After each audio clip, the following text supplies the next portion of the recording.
Bonjour à toutes, bonjour à tous, bienvenue au festival Sur les épaules des géants. Merci pour votre participation, je vois que la salle n'est pas pleine mais presque, on attend encore peut-être quelques personnes.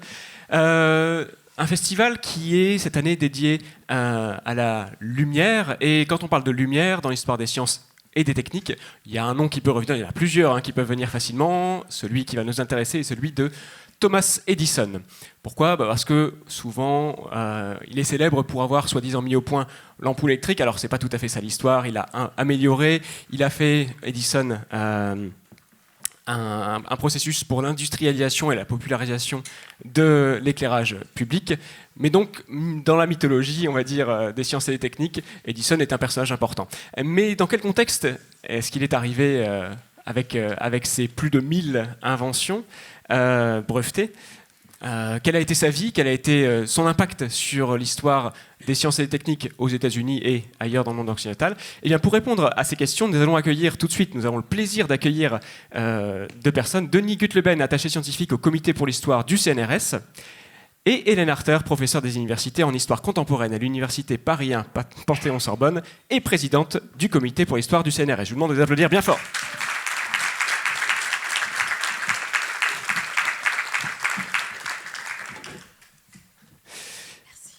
Bien, donc on va commencer par peut-être s'intéresser au contexte historique dans lequel Thomas Edison est arrivé. Il est né en 1847 aux États-Unis. Donc, Hélène Arter, est-ce que vous pouvez nous dresser un petit peu le portrait de ce pays, des États-Unis d'Amérique, en cette deuxième moitié du 19e siècle ? Merci. Alors, je trouve que c'est une très belle question pour commencer. Il faut vous imaginer que quand Edison naît, les États-Unis sont un petit pays qui a à peu près 25 millions d'habitants. Et à la fin de sa vie, on dépasse les 100 millions d'habitants. Et je trouve que c'est intéressant de voir finalement, à travers ces deux chiffres, combien l'Amérique a pu changer. C'est une Amérique, quand il naît, qui est aussi un petit pays en termes d'espace géographique. Il naît juste au moment de la guerre contre le Mexique, qui va permettre d'annexer quasiment l'ensemble du sud-ouest. Et surtout, ce qui est très important pour notre propos, c'est que c'est une Amérique qui est en train de rentrer de plein pied dans la révolution urbaine et dans la révolution industrielle. Et donc, on voit bien qu'à ce moment-là, désormais, l'économie, pour l'essentiel, va reposer sur le progrès scientifique et technique. En fait, il est pleinement un homme de son époque et il va être à la fois un témoin dans ses jeunes années, mais aussi un formidable contributeur du développement économique et technique de son pays. Et on voit bien pourquoi, finalement, il va devenir un peu une sorte de figure iconique que tout le monde connaît en cette fin de 19e siècle et de début de 20e siècle.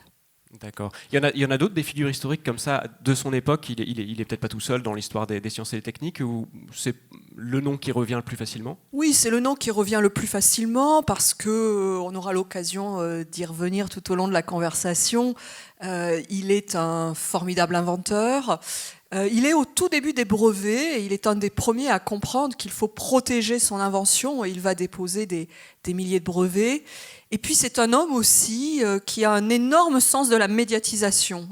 Aujourd'hui, on le voit bien, beaucoup d'inventeurs qu'on connaît, on les connaît parce qu'ils se sont emparés du champ médiatique. On a beaucoup de photographies, on vous a mis en arrière-plan, et c'est M. Gutleben qui l'a fait, c'est pas moi, je ne m'attribue pas la paternité, ces quelques éléments. Et donc ça veut dire que déjà à son époque, un contemporain était capable de reconnaître Edison, ce qui n'était pas le cas de la plupart des Américains du temps. Donc, vous voyez, il fait comme quelques figures, comme Abraham Lincoln en particulier, de gens remarquables, dont on connaît le nom et dont on sait ce qu'ils font. D'accord, très bien. Denis Gutleben, au niveau de l'histoire des sciences et des techniques, on va dire peut-être dans le monde occidental en règle générale, où est-ce qu'on en est ? Est-ce qu'on est à un début d'âge d'or, à un âge d'or déjà quand Thomas Edison commence à arriver avec ses inventions ?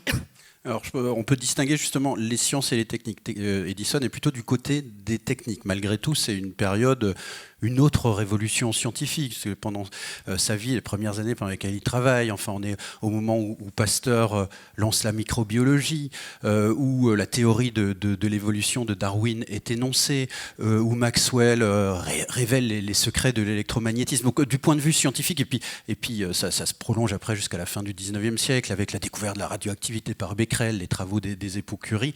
Donc on est vraiment dans une période de bascule, de renforcement du point de vue scientifique, mais on a la même chose, pas forcément parallèle, parce que c'est pas toujours lié les deux, mais malgré tout, l'un et l'autre se nourrissent du côté des techniques. Hein. Hélène l'a dit, c'est la révolution industrielle gagne les États-Unis. C'est une révolution dans les transports, dans les communications, avec le téléphone, le télégraphe. C'est une révolution dans tout un tas de domaines différents, et dont ceux que va explorer Edison à ce moment-là. Donc on est vraiment quand même dans un contexte général d'enthousiasme autour des sciences, d'enthousiasme autour des techniques. Si je puis me permettre, ce qui est intéressant, c'est que cette révolution des techniques, de la technologie, c'est la révolution transatlantique et la révolution du paquebot. Ce qui explique aussi que ces inventeurs circulent parce qu'il y a des expositions universelles. C'est la grande époque des expositions universelles. Et sont aussi connus dans les autres pays. Dans le cas d'Edison, très connus en Europe, très connus en France, parce qu'il y a cette révolution des transports qui a lieu à ce moment très particulier. Et ce moment de rencontre que sont les expositions universelles. On sort des Jeux Olympiques. Il faut s'imaginer que les expositions universelles avaient exactement ce même rôle. Je pense à celle de 1889 pour la France. Pour les États-Unis, il y a 2 expositions universelles. La première, 1876, c'est celle du centenaire. Première fois que les États-Unis organisent une exposition. Et puis la deuxième grande exposition, c'est 1893 à Chicago. Elle est censée célébrer Christophe Colomb et la découverte de l'Amérique avec 1 an de retard. Et on voit bien que ce sont des moments où à la fois les Américains regardent ce qui se fait de neuf, mais aussi les Européens découvrent l'avancée, ou du moins le retard qu'ont perdu les Américains et l'avancée qu'ils sont en train de prendre en la matière. D'accord. Les transports donc, sont très importants puisqu'ils permettent de faire circuler des personnes et peut-être des techniques et des informations de manière différente, mais il y a peut-être aussi l'essor des télécommunications, j'imagine, puisque il s'avère qu'Edison, l'un de ses premiers boulots a été d'être dans les télégraphes. Quel impact ça a eu, ça peut-être sur la suite de ses inventions, et peut-être que vous pouvez décrire sa première invention brevetée qui était là-dessus. Alors, sa première invention brevetée, alors il y a débat sur sa première invention brevetée, parce que ça serait plutôt une machine à calculer le nombre de votes. Si on regarde les dates de dépôt des brevets, ce qui n'était pas complètement bête dans un pays où on passe grosso modo sa vie à voter. Donc il y avait quand même un marché, mais finalement ça a provoqué certaines inquiétudes, et bon, ça n'a pas eu le succès que Edison avait espéré.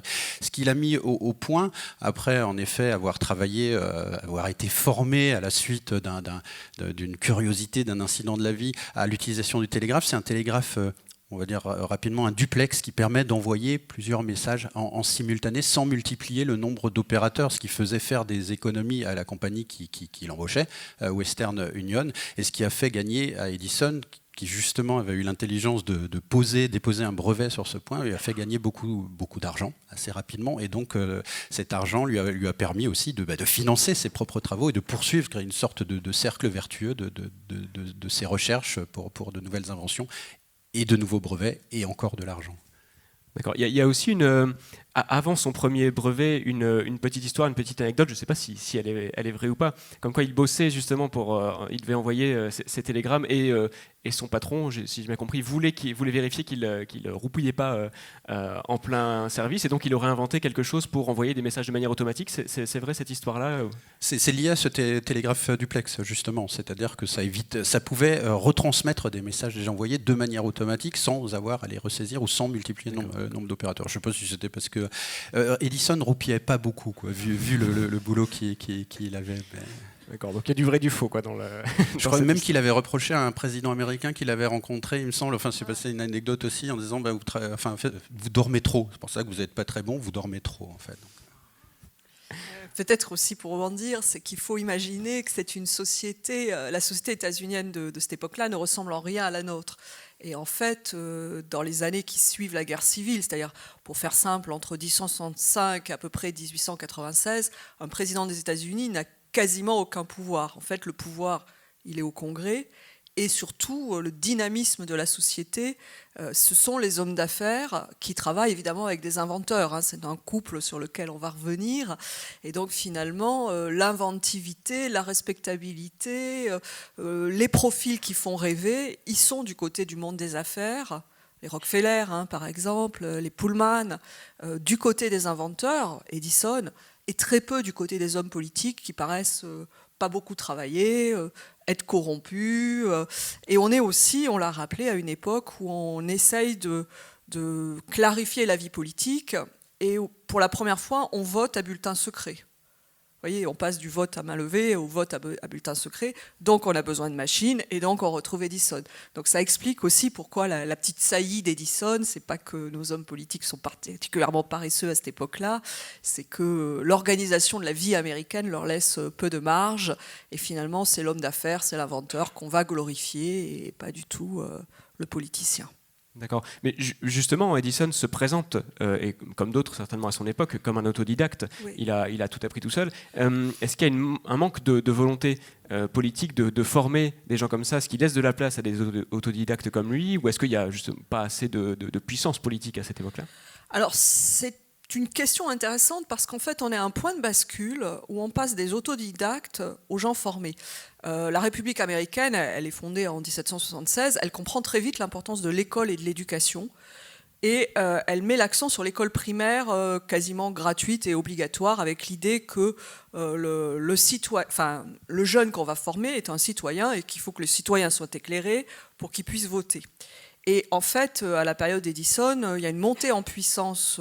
On a besoin de compétences parce qu'il y a la science, parce qu'il y a la technologie, et qu'aller au primaire, ça ne suffit plus.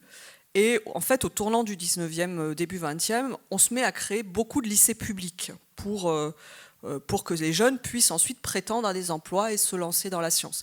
Et donc lui, il est dans cette période où en fait, être un autodidacte, c'est banal. Moi, il se trouve que j'ai fait ma thèse d'histoire sur les ingénieurs des travaux publics à cette époque-là.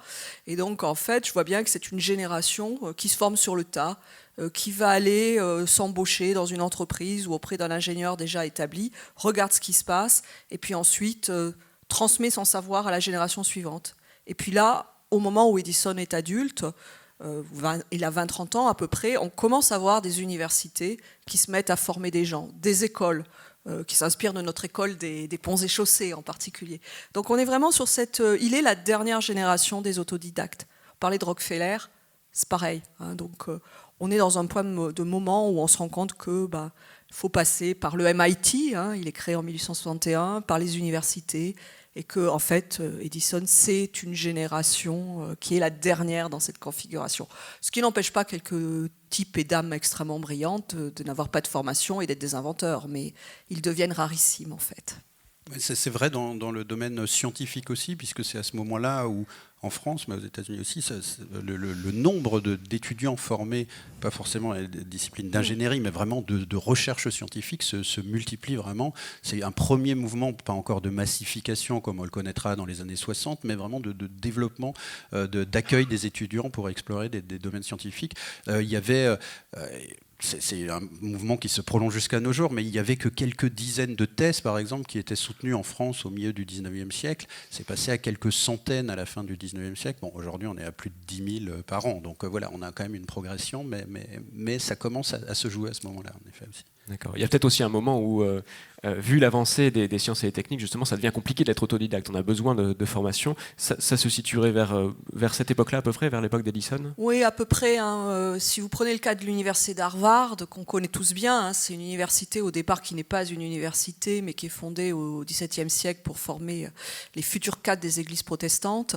Et en fait, Harvard, le tournant, c'est les années 1860, quand il recrute un homme qui s'appelle Charles Eliot, qui va être son président pendant quasiment 40 ans et qui en fait une université de recherche, qui crée des départements de ce qu'on appelle des gradués, hein, c'est-à-dire l'équivalent du master aujourd'hui, qui crée des départements où on fait des thèses. Donc on voit bien c'est ces années 1860 et surtout à partir de 1870 où aux quatre coins des États-Unis vont se créer des établissements d'enseignement supérieur en s'inspirant de ce qui se fait un petit peu en France et beaucoup en Allemagne. Et M. Gutleben est le grand spécialiste de la question. Il vous expliquerait encore mieux que moi que la défaite de Sedan a un effet d'électrochoc en France et qu'il y a une modernisation de l'enseignement supérieur. Et on voit bien qu'il y a une concomitance dans ces années 1970 entre la France et finalement les États-Unis pour des raisons différentes, mais avec une raison qui chapeaute tout, qui est la révolution industrielle. Et là, il y a vraiment des besoins qui font que une formation ne peut passer que par l'enseignement supérieur et pas par la formation sur le tas. D'accord. Et est-ce qu'on se rend compte aussi que être une puissance au niveau mondial, ça passe pas que par la puissance militaire brute, on va dire, des humains et peut-être une tactique, mais aussi par les techniques et les sciences? D'autant plus qu'aux États-Unis, les États-Unis ne sont pas une puissance militaire, c'est un petit pays, mais par contre, dans cette armée américaine, il y a un corps qui est le corps des ingénieurs militaires, qui sont des ingénieurs du génie, et donc qui ont été formés pour l'essentiel par West Point. Et West Point, qui est créé en 1802, se veut le décalque des ponts et chaussées, puisque d'ailleurs, vous avez beaucoup d'enseignants des ponts et chaussées qui vont quitter la France après 1815 et qui vont être accueillis aux États-Unis. Donc vraiment, cette dimension de l'économie, et dans le cas américain, qui est un cas particulier, comment on va aller s'appuyer sur la technologie pour renforcer l'armée. Mais ça, c'est plutôt pour les Américains une prise de conscience de la Première Guerre mondiale et après. Oui, c'est notamment vrai en France. Ouais. Hélène m'annonçait comme un spécialiste du sujet, mais après la débâcle de Sedan, en effet, le désastre de la France.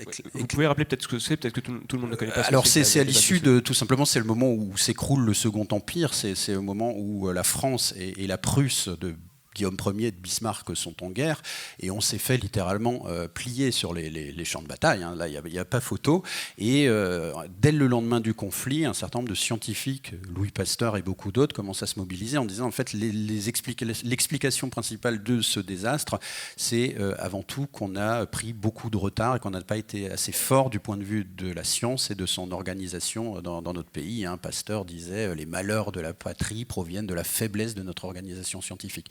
Donc un lien qui est clairement établi, et par la suite d'ailleurs les guerres notamment deviendront de plus en plus la première vraie guerre technologique, technique, c'est la guerre de sécession, mais les suivantes deviendront de plus en plus des guerres techniques, avec en plus toutes les conséquences que ça a sur les vies humaines, parce qu'elles deviendront aussi de plus en plus de véritables boucheries, quoi. D'accord, donc on va petit à petit avoir des États, des politiques qui s'appuient justement sur ces portraits. On va revenir sur peut-être le portrait de l'autodidacte, du self-made man. Est-ce que ce serait l'un des premiers à avoir ce portrait-là? Edison a arboré cette figure de l'autodidacte, et quel a été son impact par la suite dans les années et les décennies? Peut-être même, est-ce que son impact est encore visible aujourd'hui dans la société américaine contemporaine? Alors dans sa génération, il n'est pas le seul, c'est même un modèle de référence. J'évoquais tout à l'heure Nelson Rockefeller, c'est son descendant, homme politique des années 70. Rockefeller, le premier de l'empire Rockefeller, qui est vraiment un autodidacte qui bâtit une fortune, qui devient milliardaire. C'est tellement un phénomène de société qu'il y a énormément de romans bon marché qui vendent ces histoires. On appelle ça des haillons à la richesse. Et donc ça se vend comme des petits pains. Ça fait d'ailleurs de leurs auteurs à leur tour des millionnaires et des milliardaires. Donc c'est vraiment cette idée du rêve américain que n'importe qui peut réussir. Que finalement, si on a du talent, si on travaille, si on n'est pas paresseux et qu'on ne dort pas, je reprends la phrase de tout à l'heure, on va réussir. Et finalement, ça se double d'une méritocratie scolaire, puisque finalement, pour la génération suivante, vous réussissez à l'école et vous allez avoir un métier et vous allez vous enrichir. Si on fait machine arrière, en fait, cette image de l'autodidacte, on la retrouve dès l'époque coloniale américaine. Et dans le domaine qui nous intéresse, évidemment, on pense tous à Benjamin Franklin, Benjamin Franklin, l'inventeur formidable, l'homme de presse, au sens la presse journalistique. Il produit un almanach qui se vend à des dizaines de milliers d'exemplaires. Il est invité en France, c'est en France, si je me souviens bien, qu'il fait une de ses découvertes, qui est le paratonnerre. Il est invité par l'Académie des sciences, il fait des tournées en Europe. Et puis, cette notoriété va lui permettre d'être une telle figure respectée qu'il va être l'homme que les États-Unis vont envoyer en France pour négocier le traité de 1778 par lequel la France aide les États-Unis à gagner leur guerre d'indépendance. Donc on voit bien là combien cette figure de Franklin, extrêmement connue en France, extrêmement populaire, est aussi pour les Américains vraiment l'incarnation du self-made man, et du self-made man qui est associé à la science. On voit la différence avec un Rockefeller, qui est un homme d'affaires finalement à l'image un peu brouillée, parce qu'il est corrompu, parce qu'il s'enrichit sur le dos des ouvriers, parce qu'il est sans pitié. Edison, c'est vraiment l'affiliation Benjamin Franklin du self-made man qui agit pour le bien de la société. Alors ça ne veut pas dire qu'il ne s'enrichit pas, mais par ses découvertes, par ses inventions, il est là il va améliorer le quotidien de monsieur et madame tout le monde. Et donc c'est pour ça aussi qu'il est admiré et qu'il est une figure respectée, même s'il a des parts d'ombre sur lesquelles je pense qu'on aura l'occasion de revenir. D'accord. Donc pour le bien de l'humanité, comme oui. L'histoire du télégraphe, peut-être que c'est déjà un peu spécialisé pour monsieur et madame tout le monde de l'époque, quoique peut-être pas tant que ça, non ? Quoique non, il y a un très fort engouement. D'accord. Il faut s'imaginer le progrès que ça représente sur la circulation de l'information. Je crois que nous vivons tous quasiment en direct les élections présidentielles américaines. Il faut vous dire qu'en 1860, elle était tout aussi chaude et bouillante. C'était celle sur laquelle a débouché la guerre civile. Alors je n'espère évidemment pas ce genre de débouché, mais c'est vous dire que c'était le cas. Et on voit bien comment tout au long du 19e siècle, le télégraphe va être un formidable outil d'information pour les Américains, notamment dans le cadre électoral, et que même s'ils ne l'utilisent pas eux-mêmes, ils sont soucieux des informations qu'ils diffusent. Et puis c'est la conquête de l'Ouest, on le rappelle. Donc ce télégraphe, il accompagne et il amplifie aussi la conquête de l'Ouest. Donc même si tout le monde ne l'utilise pas directement en envoyant, malgré tout, c'est un outil aussi de modernisation de la société, de circulation de l'information, même dans les coins les plus reculés. Et ça donne envie, notamment aux jeunes des coins les plus reculés, d'aller en ville. Ça nourrit l'exode rural. Donc c'est vraiment aussi banal. Enfin, j'ai envie de vous dire qu'aujourd'hui, les technologies que nous avons tous et toutes éteintes avant la conférence, donc ça occupe finalement autant de place chez les gens. Justement, il s'avère que Thomas Edison a travaillé aussi sur le téléphone, sur la téléphonie et le microphone pour téléphone. Je ne sais pas si vous voulez dire un mot sur son invention et pourquoi est-ce qu'on retient plus Bell que lui, alors s'ils ont tous les deux travaillé dessus. Tout simplement parce que c'est l'invention de Bell qui, pour le coup, là, il s'est fait coiffer au poteau. C'est Bell qui a été meilleur pour la vendre, la diffuser à la société. Edison n'a pas gagné à tous les coups, malgré son génie, qui était aussi beaucoup un génie, justement, de transformer une invention vers des besoins sociaux les plus étendus possibles. Parfois, il a quand même rencontré son maître, et dans le domaine du téléphone, Alexander Graham Bell était beaucoup plus efficace et a su activer beaucoup plus facilement les bons leviers. Question de brevet, on y revient. On est dans une société, on n'a pas prononcé le mot encore, mais qui est une société capitaliste.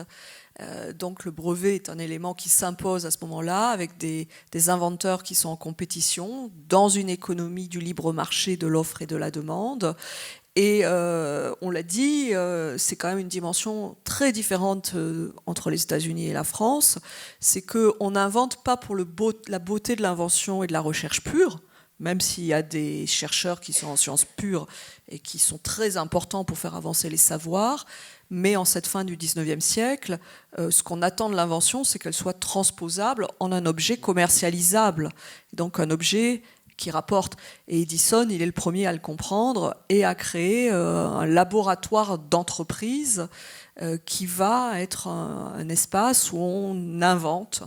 Je pense à Kodak aussi, au début de la photographie. C'est bien cette alchimie entre une invention et une inscription dans un brevet et puis la dimension industrielle finalement de l'invention qui se généralise et qui devient un produit banalisé. D'accord. Donc cette concurrence finalement, elle est là dans la société américaine, en tout cas chez les inventeurs, chez les industriels, et elle va un petit peu le suivre toute sa vie. Peut-être que je ne sais pas s'il aimait ça ou si c'était par nécessité. La plus connue de ses concurrences ou de son adversité a été celle avec Tesla. Est-ce que vous pouvez rappeler un petit peu l'histoire entre Thomas Edison et Nikola Tesla, qui à un moment donné étaient quand même assez proches, voire même travaillaient ensemble en fait? Oui, alors ça nous renvoie à ce qu'on disait tout à l'heure aussi entre la distinction entre le scientifique et l'inventeur. Tesla était beaucoup plus du côté scientifique. Edison, c'était l'inventeur. Le combat qui les a opposés, en fait, c'était sur la forme d'électricité qu'on allait utiliser dans le cadre des inventions popularisées par la compagnie Edison. Edison avait beaucoup misé sur le courant, avait tout misé même sur l'utilisation du courant continu, qui est d'un usage beaucoup plus aisé, mais pas forcément beaucoup plus souple. C'est difficile de transporter du courant sur de longues distances. On est obligé de livrer le courant à la bonne intensité directement utilisé par les appareils ménagers. Donc c'est vraiment, il a misé là-dessus parce que c'est plus simple d'accès, mais c'est un petit peu plus rigide. Tesla, lui, qui avait été formé dans ses jeunes années dans une école assez prestigieuse à Graz, dans l'Empire austro-hongrois, lui avait une connaissance beaucoup plus fine de la physique et des mathématiques qui l'a conduit à privilégier le courant alternatif, lui, qui présentait beaucoup plus d'avantages justement pour la diffusion vers l'ensemble de la société, pour l'adaptabilité aussi selon le type d'instrument que ce courant va alimenter. Et dans un premier temps, Tesla, alors qu'il se trouve de passage à Paris au milieu des années 1880, va se faire embaucher par la compagnie Edison. Il va partir aux États-Unis, il va travailler auprès du maître, il va essayer de le convaincre de l'intérêt de son invention. Enfin, c'était pas son invention, mais de l'intérêt de l'utilisation de ce courant alternatif. Et Edison va s'y opposer farouchement. Pour lui, il le dit même très clairement, c'est tellement compliqué qu'on ne va pas pouvoir en faire quelque chose. Et c'est là où Tesla décide, fâché avec Edison, de quitter cette compagnie et d'aller vers Westinghouse. Il y avait aussi une histoire, donc Tesla a travaillé pour Edison, si j'ai bien compris, sans avoir été payé ou pas suffisamment. J'avais une histoire comme quoi... Après, ils se sont lancés aussi dans des débats, mais parfois, quand les hommes d'affaires ou les ingénieurs sont fâchés, ils s'envoient beaucoup de noms d'oiseaux et de reproches à la figure. Il semblerait en effet que Edison n'ait pas été suffisamment reconnaissant sur certaines des inventions qu'a fait Tesla dans son laboratoire, mais vraiment le cœur du sujet, c'est vraiment ça. Tesla avait le sentiment que la compagnie Edison passait à côté d'un sujet capital parce que le patron n'avait pas les capacités nécessaires pour comprendre l'intérêt de ce courant alternatif. Parce qu'il n'avait pas une formation scientifique. Là, on retombe vraiment sur ce sujet-là, en effet. Oui, complètement. D'accord. Et donc aux États-Unis, la guerre des courants avait déjà un peu commencé, même avant l'arrivée de Tesla, avec une autre figure dont on entend peut-être moins parler, mais qui est devenue une entreprise américaine assez importante. C'est l'entreprise, vous l'avez dit, Westinghouse. C'était vraiment une rivalité sur cette guerre des courants, où il y avait d'autres choses qui pouvaient être importantes. Alors, il y a la question technologique et puis il y a la question économique, puisqu'il y a quand même la question des marchés qu'on va remporter. Cette électricité, si on est sur la fin du 19e siècle, elle sert à éclairer la ville lumière, on pense en France. C'est un moment de bascule, de passer de la nuit à d'avoir la lumière possible le soir. Et je disais, cet exode rural, elle est aussi nourrie pour les jeunes de ce désir de la modernité qui s'incarne dans la ville. Et puis l'autre dimension, c'est que ces villes, elles vont s'équiper en transports en commun, qui sont des transports publics ou des transports publics qui sont privés, c'est-à-dire qui appartiennent à des entreprises. C'est le tramway. Et en fait, les compagnies de tramway sont pour l'essentiel des compagnies privées qui vont s'électrifier à la fin du 19e siècle.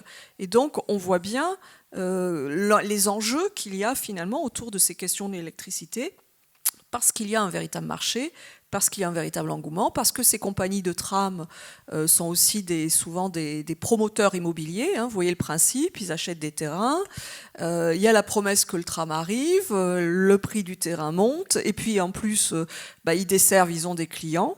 qui sont plutôt des classes moyennes et des classes moyennes supérieures. Et donc il y a vraiment des rivalités extrêmement fortes. Et on le voit, Edison, dans la suite de sa vie, achète une propriété en Floride. C'est le moment où la Floride est en train de devenir un paradis immobilier grâce à ces entreprises, type Westinghouse et autres, en lien avec des promoteurs immobiliers qui sont souvent d'ailleurs les mêmes personnes, qui achètent des terrains et qui inventent la Floride comme objet de tourisme qu'elle n'était pas, puisque la saison des ouragans nous rappelle que la Floride est un lieu battu par les ouragans, où il y a des alligators, enfin, ou des bêtes qui y ressemblent, avec un climat un peu pourri quand on n'a pas la climatisation à cette époque. Donc, en fait, c'est ça qu'il faut voir, c'est que ces entreprises sont vraiment dans une concurrence frontale, qu'elles sont prêtes à tout aussi pour débaucher les meilleurs talents, et qu'elles ne sont pas dans l'idée simplement de faire avancer le progrès. Elles sont là pour avoir de l'argent qui rentre, parce qu'elles ont aussi des actionnaires. Et si elles ont des actionnaires, c'est parce que des gens investissent dans ces entreprises, parce qu'elles croient qu'il y a le progrès qui va générer de l'argent. Donc c'est tout un système qui s'auto-nourrit et qui va très au-delà des choix entre le courant alternatif ou continu, qui est une question de savants, pour le coup, et de gens qui pensent, alors que les entrepreneurs, eux, sont plutôt dans la logique du résultat et de ce qui coûte le moins cher et le plus efficace. Oui, du marché aussi. Le marché, en fait, c'est le marché qui décide, et qui va décider finalement entre Edison et Tesla à ce moment-là. Et c'est intéressant, évidemment, puisque on voit bien le nom de Tesla, tout ce que ça projette, puisqu'aujourd'hui, Elon Musk, sa voiture, c'est Tesla. Et on voit bien, en fait, finalement, les continuités. Mais à l'époque qui nous intéresse, Tesla, si je me souviens bien, finit dans la misère. Donc on voit bien que c'est quand même Edison et son modèle qui l'emportent, qui est un modèle vraiment intégré dans l'économie et la société américaine. Mais en revanche, pour le courant alternatif, en effet, même dans les expositions universelles, Hélène parlait par exemple de celle de Chicago, 1893, avec un an de retard. Edison avait équipé son pavillon du courant continu, et Tesla et Westinghouse s'étaient débrouillés pour que le reste de l'exposition soit alimenté par de l'alternative. Donc même dans ces vitrines-là, ils transposaient ce combat économique qui se jouait à ce moment-là. D'accord. Oui, on comprend que dans cette fameuse guerre des courants, tous les coups sont permis, et je pense qu'Edison n'est pas le dernier non plus. Il a participé à la création des chaises électriques aux États-Unis, à la mise au point de ces chaises électriques, des instruments de mise à mort. Alors pourquoi est-ce qu'on a demandé à Edison, ou alors est-ce que c'est lui qui est allé présenter un brevet là-dessus, et comment est-ce qu'il a voulu instrumentaliser cette chose-là pour essayer d'imposer son modèle de courant continu, justement? Alors en fait, cette question renvoie à une autre question qui est le recours à la peine de mort aux États-Unis, qui fait partie de l'arsenal judiciaire. Il faut rappeler aussi que les États-Unis sont un État fédéral, donc à l'époque ils sont composés d'une trentaine d'États, et chaque État a compétence sur la justice, donc décide de l'application de la peine de mort ou pas, et de la manière dont la peine de mort est administrée. Est-ce que c'est le peloton d'exécution? Est-ce que c'est un autre moyen? Et en fait, à la fin du 19e siècle, le débat n'est pas tellement étant pour ou contre la peine de mort. Il y a quand même aux États-Unis une majorité d'Américains qui sont pour, mais c'est comment on essaye que l'application de cette sentence ne soit pas faite de manière barbare. Il y a, dans la Constitution, quand vous la relisez, il est dit qu'un citoyen ne doit pas souffrir d'une peine qui soit dégradante, qui ne respecte pas les valeurs, etc. Et donc le débat, il est là. Et en fait, pour beaucoup d'Américains, il faut trouver une technique qui soit moins barbare.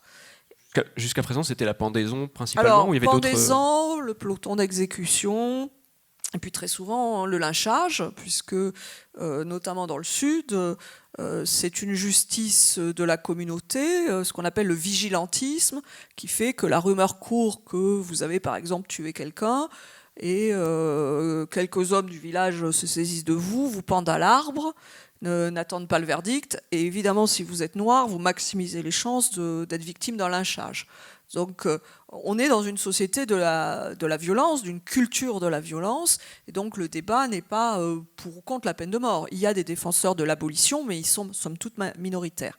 Et donc, c'est plutôt l'idée d'exécuter les gens proprement, et j'ai envie de dire, avec un peu de cynisme aussi, efficacement. C'est-à-dire qu'il ne faut pas non plus que ça dure trop longtemps. Voilà, il faut qu'il y ait une logique économique qui retrouve un peu tout ça.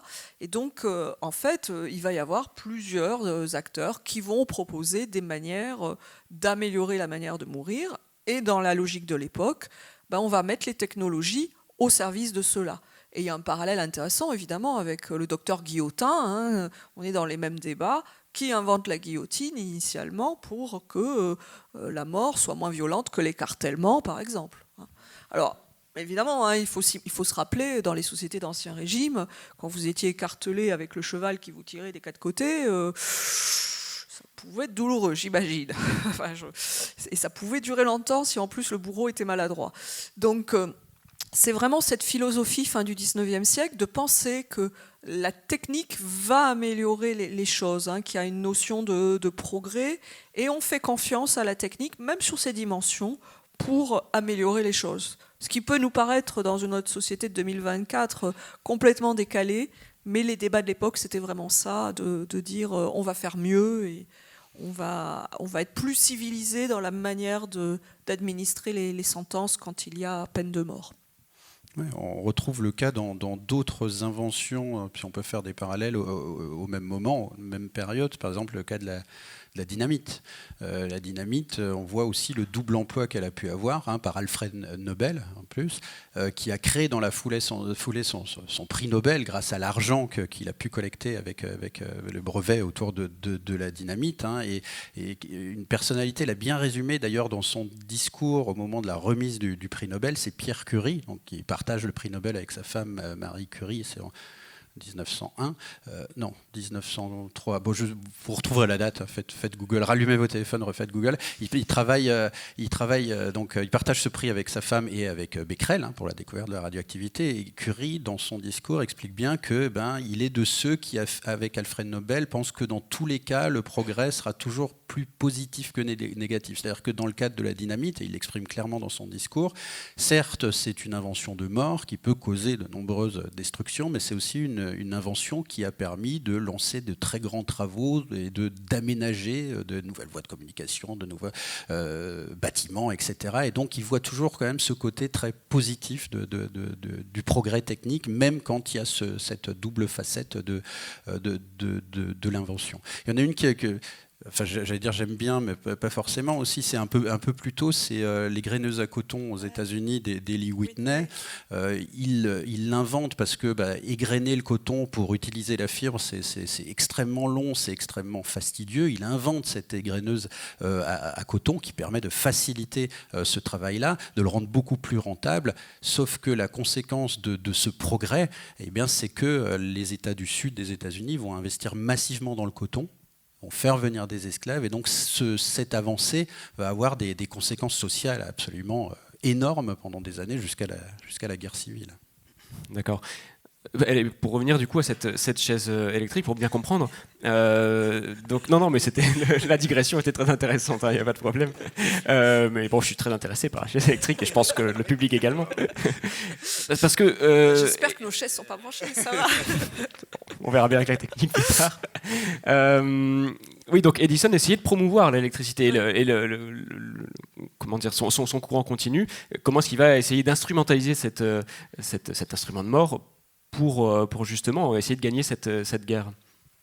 Alors, je trouve que dans cette question d'instrumentalisation, il y a deux dimensions. La première dimension, on l'a vu, elle est éminemment économique. C'est-à-dire qu'il faut occuper le marché, il faut être le premier. Et être le premier, ça veut dire que on va s'enrichir, réinvestir, puisque Edison ne veut pas être riche pour être riche, mais finalement, il réinvestit beaucoup de ses bénéfices dans de nouvelles inventions.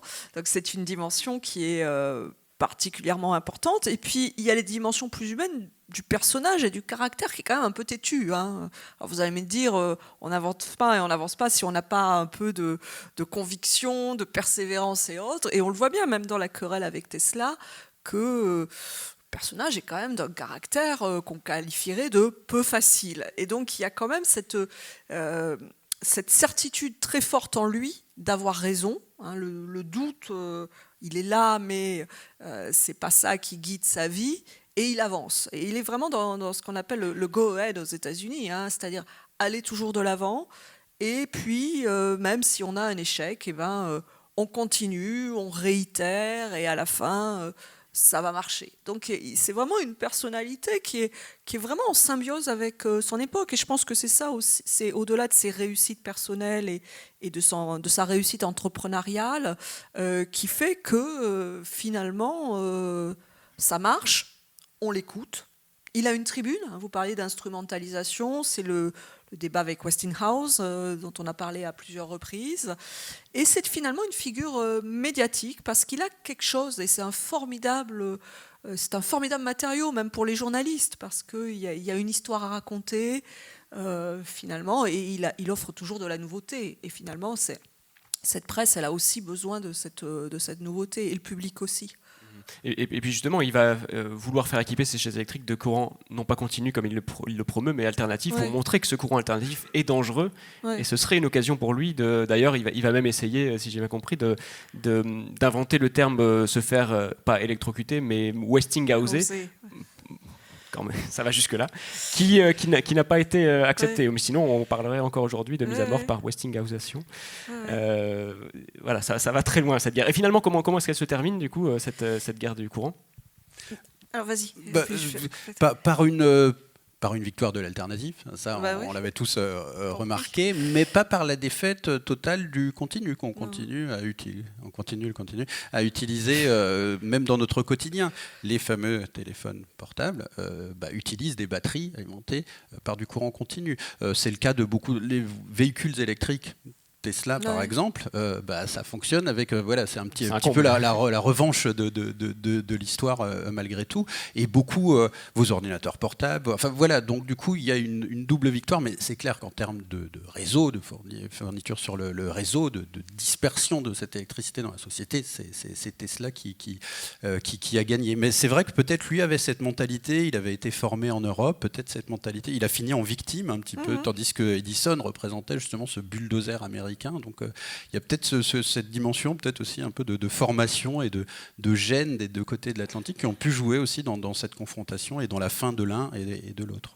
Et en même temps, Westinghouse est une entreprise qui existe aujourd'hui toujours et qui finalement a trouvé une pérennité que n'a pas trouvé Edison. Et ça tient aussi au fait qu'il incarnait tellement son entreprise qu'au moment du passage aux générations suivantes, finalement, ça ne s'est pas fait de manière aussi simple que cela. J'ai fait un lapsus tout à l'heure sur les Rockefeller.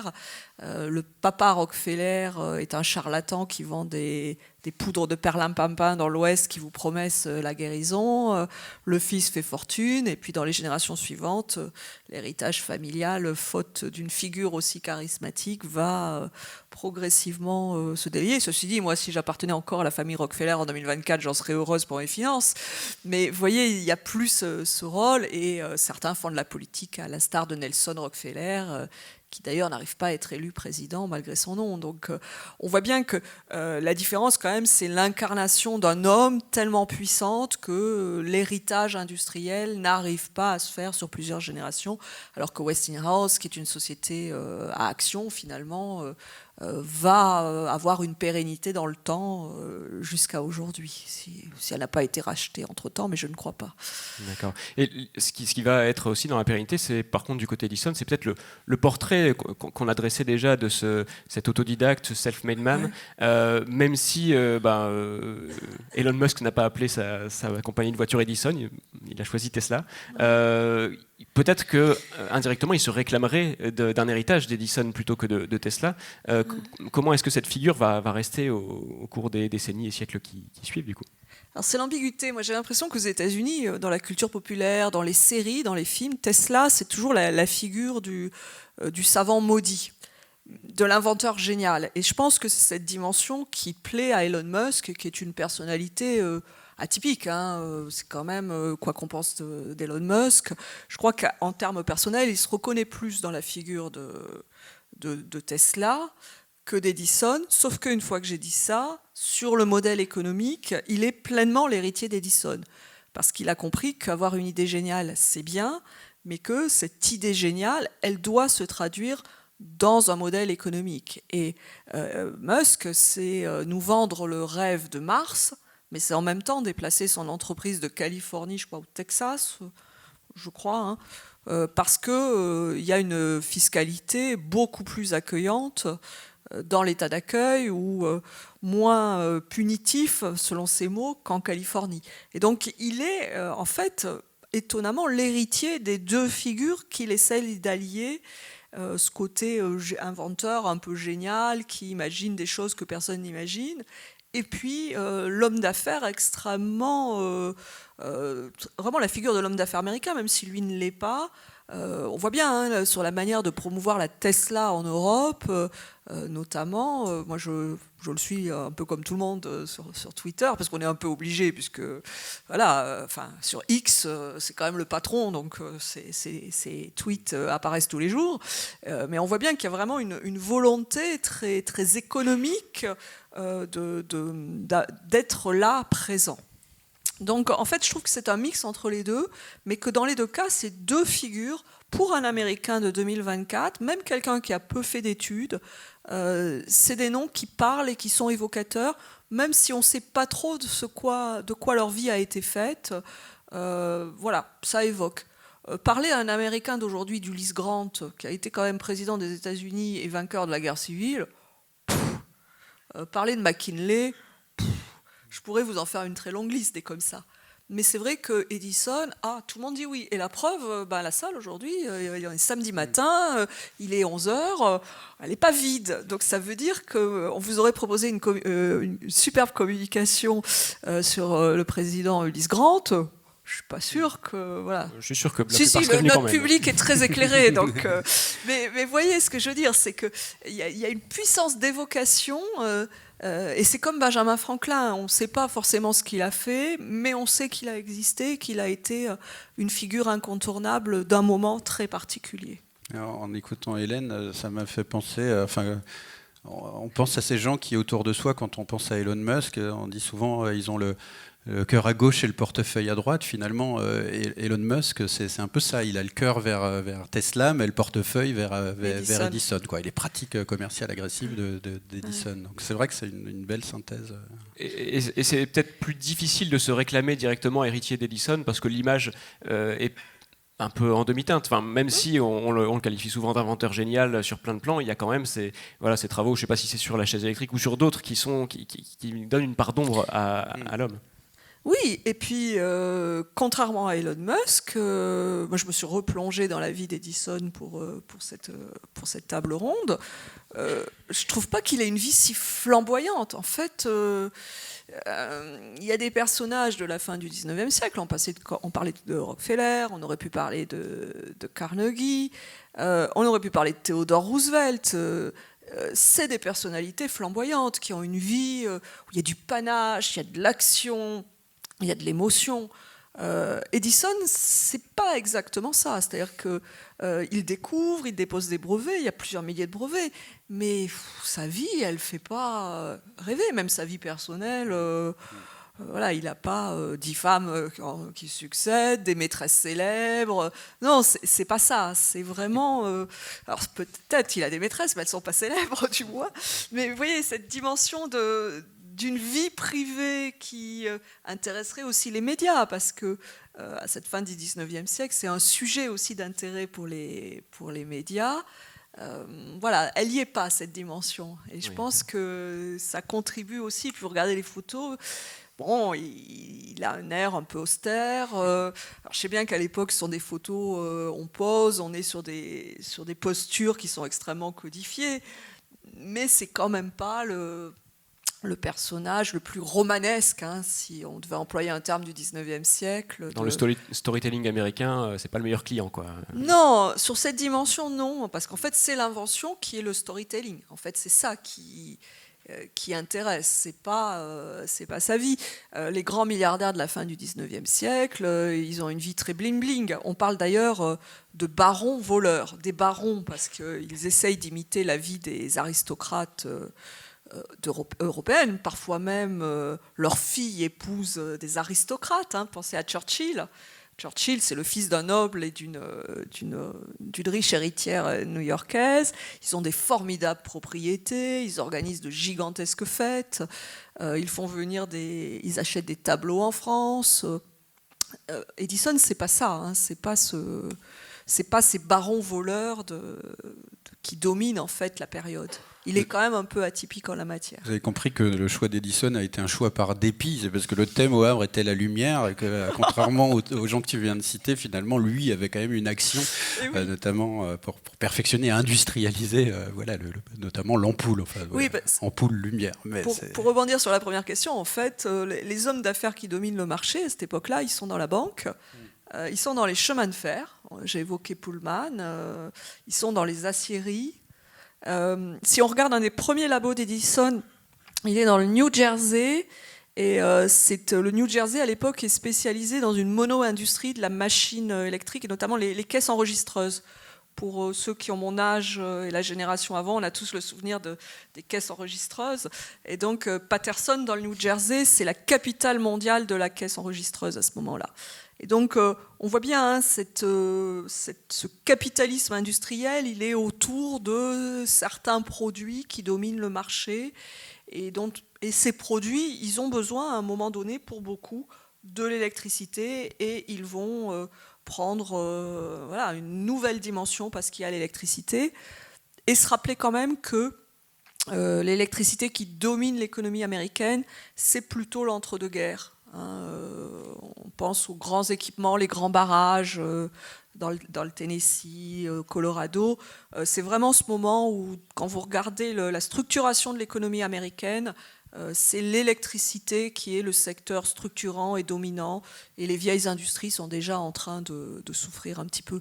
Donc il faut du temps, hein, entre ce moment Edison et le tout électricité. Très bien. On approche de la fin de cet entretien. C'était passionnant. J'ai encore plein de questions à poser, mais peut-être que le public également a des questions. Donc, ça pourrait être intéressant. Si vous voulez intervenir, n'hésitez pas à lever la main. Je pense qu'on vous passera un micro si c'est le cas. Parce que la lumière, mais on voit rien. Ah, vous êtes là, d'accord. C'est mieux avec la lumière.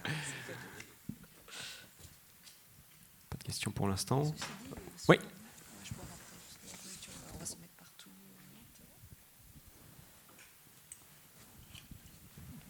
Bonjour. On sait aujourd'hui que derrière des grands scientifiques, il y avait des femmes qu'on ne connaissait pas à l'époque, derrière Lavoisier, derrière Einstein. Est-ce que dans ce domaine-là, il y en a aussi qu'on découvre aujourd'hui ? Alors, sur la dimension qui est de la technologie, hein, pour le coup, plus que la science, quand on regarde fin du 19e aux États-Unis, c'est pas un milieu de femmes.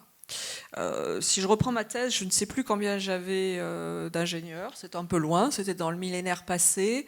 Je n'avais qu'une femme qui était Madame Roblin. Madame Roblin, c'est la femme de Monsieur Roblin, vous vous en seriez douté.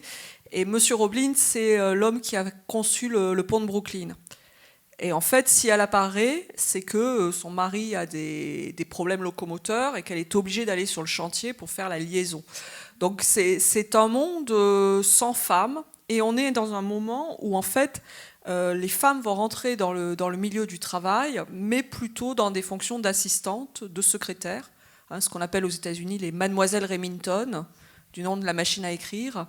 Et donc on est dans ce moment de transition où les figures féminines sont en train d'émerger, et où les filles aussi commencent à rentrer à l'université, publique ou privée d'ailleurs, soit des universités séparées, soit des universités mixtes. Et c'est en fait la génération d'après, plutôt début XXe siècle, où elles vont être recrutées est reconnue. Mais là, pour le moment, c'est vraiment la figure de la femme petite assistante et qui gère l'administration et pas la technologie pour le coup. Et c'est vrai dans l'ingénierie comme dans la science, quoi.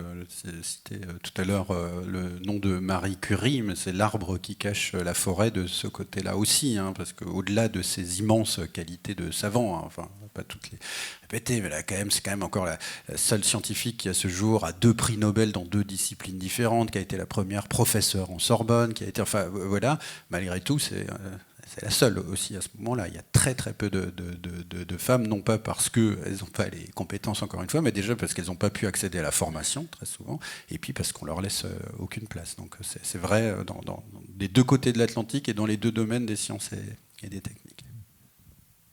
On ne les recrute pas, hein. Je précise que le modèle américain de l'époque, c'est qu'une femme qui travaille est une jeune fille et que quand elle se marie, par définition, elle arrête de travailler, puisque dans les représentations, un homme, si une femme mariée travaille, c'est que son mari ne gagne pas assez d'argent. Donc les hommes ne donnent pas l'autorisation à leur femme de travailler, puisqu'il faut l'autorisation des hommes la plupart du temps. Donc, et oui, nous avons progressé quand même, heureusement. Y a-t-il d'autres questions? Oui, là-haut, je crois.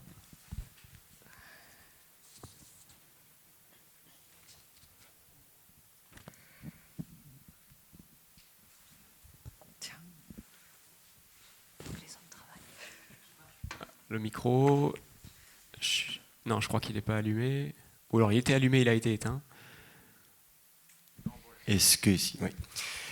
J'ai pas révisé avant de venir, mais il me semble qu'il y avait beaucoup de controverses autour des brevets de Thomas Edison et qu'il aurait subtilisé ou volé à d'autres inventeurs certains brevets. Est-ce que c'est avéré ? C'est complètement avéré, mais ça fait aussi partie des pratiques qui datent même de l'invention des brevets, d'ailleurs qui ont été inventés entre guillemets aux États-Unis dès la fin du XVIIIe siècle, qui ont été perfectionnés après, mais c'est tout à fait avéré qu'un certain nombre de brevets, de dispositifs, il s'est clairement inspiré soit de collaborateurs, soit de concurrents, mais c'est loin d'être que le cas d'Edison, c'est loin d'être que le cas de cette période-là. En France aussi, il y a un certain nombre d'ouvrages et d'études qui avaient paru à l'époque où on disait c'est quand même on était au début du dispositif du brevet, parfois il suffisait de changer un boulon, le fonctionnement de quelque chose en particulier sur une machine beaucoup plus imposante pour déposer un nouveau brevet et coiffer au poteau son concurrent. Donc ça fait partie des pratiques et on ne peut pas imaginer que quelqu'un qui a déposé 1096 ou 1099 brevets tout au long de sa vie est à l'origine de ces 1096 ou 1099 inventions. Il y a forcément eu un moment des inspirations, voire des inspirations un peu forcées, on va dire. C'est d'autant plus que le brevet aujourd'hui nous paraît une évidence, mais aux contemporains, elle ne l'était pas. Et qu'il y a eu pour beaucoup une naïveté de ne pas déposer en pensant que les autres allaient être respectueux parce que c'est eux qui avaient inventé et qui leur ont piqué allègrement leur invention. Ceux qui ne déposaient pas, peut-être, n'ont pas survécu. Oui, mais c'est clair. C'est-à-dire qu'il y avait des inventeurs qui étaient des inventeurs géniaux, mais qui n'avaient pas le sens des affaires, ou qui avaient une sorte de gentille naïveté de penser que les autres seraient respectueux et n'auraient pas des pratiques de voleurs et de voyous, et qui se sont fait complètement écraser à ce moment-là. En fait, l'histoire est l'histoire des vainqueurs, par définition. Les vaincus, c'est pas les vaincus qui écrivent l'histoire, c'est les vainqueurs. Et Edison a contribué à écrire aussi son histoire et finalement ce qu'on retient. Alors évidemment, les historiens, je vous rassure, passent derrière, analysent, critiquent, mais malgré tout, le narratif général, c'est quand même Edison qui en est à l'origine. Et c'est vrai dans le domaine scientifique aussi, au-delà de l'invention elle-même, c'est la découverte scientifique, c'est le premier qui a publié, celui qui a un peu pris plus de temps. Et pour rebondir à votre question, madame, tout à l'heure aussi, le fait que beaucoup de contributions féminines aussi ont été, enfin il y a plein de noms qui vous viennent en tête, Rosalind Franklin dont on parle beaucoup en ce moment, et beaucoup d'autres cas où en effet ce sont souvent pas été associés aux publications pour diverses raisons, ou souvent un peu trop tardé pour publier, ou alors le boulot s'est fait piquer C'est pas des milieux tendres, hein, ni la science, Non. ni la technique. Il y a une sorte de sélection naturelle peut-être qui opère au sein des, des Alors, sciences et des techniques. c'est une expression un peu délicate dans notre environnement professionnel, Je donc comprends. on ne se l'appropriera pas. Voilà, on va faire ça. Très bien. Quelqu'un d'autre l'a breveté avant nous. On a peut-être le temps pour une dernière question, une toute dernière, si quelqu'un pense à quelque chose. Ça met la pression à la dernière question. J'aurais Comme pas la dû dire ça. première, d'ailleurs. La première et la dernière en général. Pas de regret. Tout va bien. Dans ce cas, on peut remercier énormément Hélène Arter et Denis Guttleven pour leur intervention.